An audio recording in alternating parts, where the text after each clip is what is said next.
What changes does the Napoleonic epoch reap on this? What goes differently during the 1802 to 1815 period, and then perhaps after Napoleon? Well, I suppose one of the most important changes during Napoleon is that Napoleon was, after all, a military dictator. Indeed. Napoleon did not encourage public debate or discussion. And so if restaurants had been places where people were meeting to discuss politics, the way cafes famously are, I think Napoleon would have taken a rather dim eye to restaurants.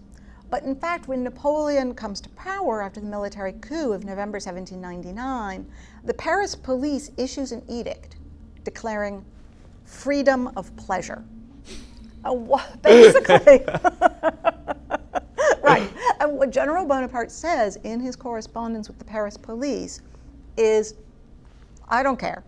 Let them eat, let them drink, let them dance.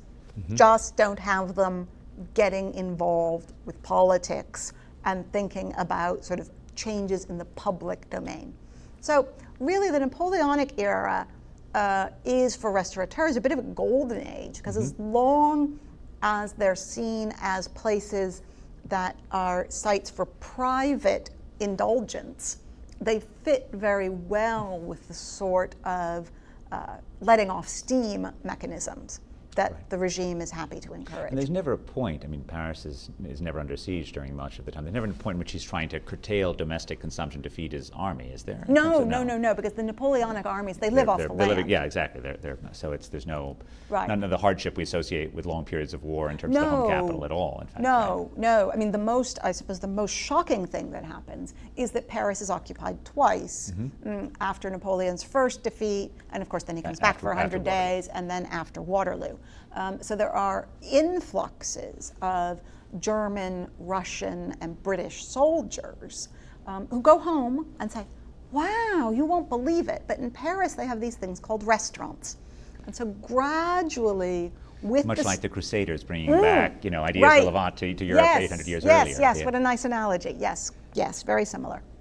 So what happens? So the idea of the restaurant goes back to London. It goes back to It goes back to London, and in London it gets marked as proof that those French people, they don't even eat dinner at home. They have no sense of domesticity. In the United States, when Americans come back, they see something a bit different. They say, well, actually, this seems really quite useful.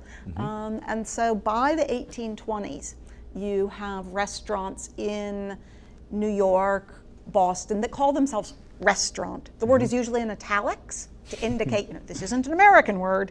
And then this style of eating spreads across the United States. Delmonico's, I guess. Exactly. Delmonico's is very often cited as one of the first. And one of the things that's most interesting for me is to see how through the 19th century, well-known restaurants in the United States, but also in South America, in Brazil, in Argentina, they have the same names as Paris restaurants, as a way of saying it really is a restaurant. It's called, say, the Grand Véfour, even though it's located in Buenos Aires or whatever. So this export, this idea is moving.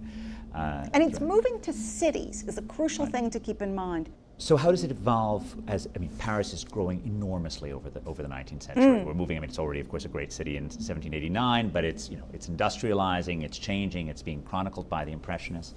What are the highlights of the evolution of the restaurant, do you think, during this time period? What are the ways in which it's really changing from the early beginnings? Is it moving down the social ladder? Is it becoming cheaper or more expensive, more variegated? Well, what's happening is really an expansion on Grimaud de la Reynière's work in a context where people are increasingly aware of social difference and class difference.